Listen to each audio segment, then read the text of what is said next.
Salut, tu veux te mettre à Reaper? Quelle bonne idée. Ça fait plus de 10 ans que je l'utilise au quotidien. Je vais alors te montrer comment bien démarrer avec ce logiciel. C'est parti. On va d'abord télécharger le soft sur le site officiel et l'installer. Tu peux commencer à l'utiliser sans licence, il n'y a pas de restriction ou de bridage du soft. Cocos a une politique tarifaire basée sur la confiance. Quand tu seras prêt à l'acheter, tu te prends une licence en fonction de ton statut dans le métier. 225$ si tu es un pro et que tu gagnes au moins 20 000$ par an via tes productions, ou 60$ si tu es amateur, étudiant ou semi-pro. On va aussi installer les extensions SWS qui vont te permettre d'obtenir plein de fonctionnalités supplémentaires.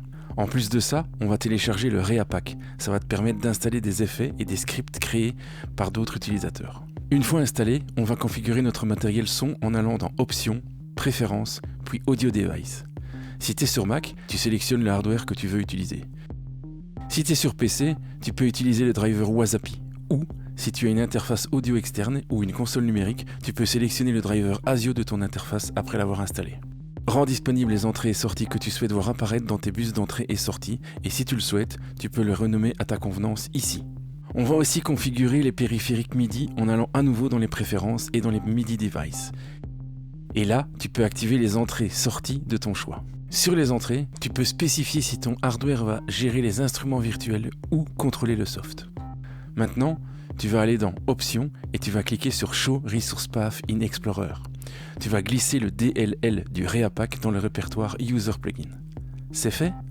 On y est presque.